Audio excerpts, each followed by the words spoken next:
Beste kijkers van Omroep Venray. We staan aan de vooravond van de tweede editie van de meerdaagse wandelevenement in Venray. Vorig jaar zijn we begonnen met dit mooie wandelevenement en we waren blij verrast met het aantal deelnemers wat wij vorig jaar hadden. We hadden gerekend op 500 deelnemers en het werden er bijna 1100. Dus een geweldig succes voor de eerste editie. Ook dit jaar hebben we veel nieuws.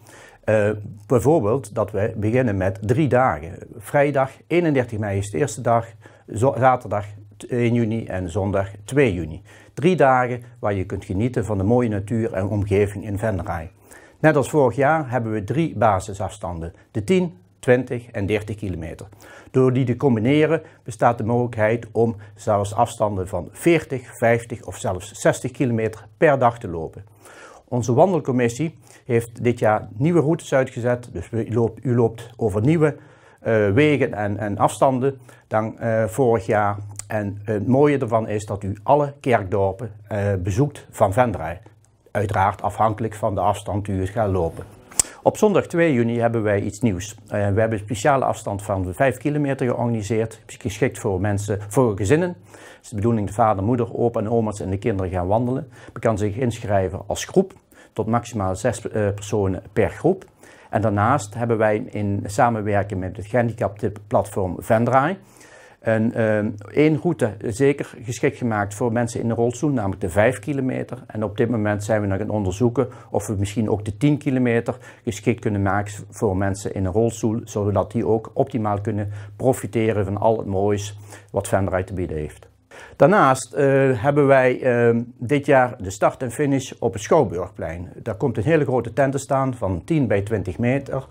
En daar is de start- en finishlocatie, daar is horeca aanwezig.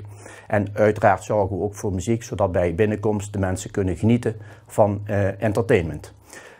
Daarnaast hebben wij, net als vorig jaar, een foodtruck. Die wordt niet door ons georganiseerd, maar door partners op het Henseniusplein. Die foodtruck zal dit jaar in tegenstelling tot vorig jaar op het Henseniusplein zijn. Alle wandelaars komen ook over het Henseniusplein binnen, dus daar zal een enorme leuke sfeer zijn. En de wandelaars worden daar onthaald met muziek. De voorinschrijving loopt al volop.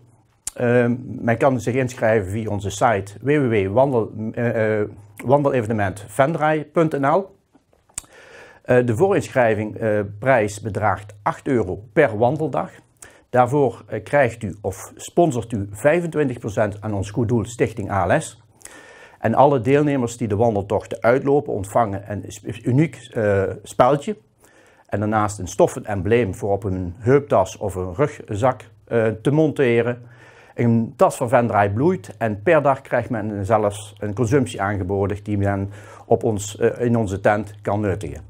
Al met al voldoende reden om zich in te schrijven voor dit mooie wandelevenement. We hopen op een grote opkomst. Voor meer informatie kunt u kijken op onze site wandelevenementvenray.nl. Uiteraard kunt u ook nadere informatie vinden op onze Facebookpagina.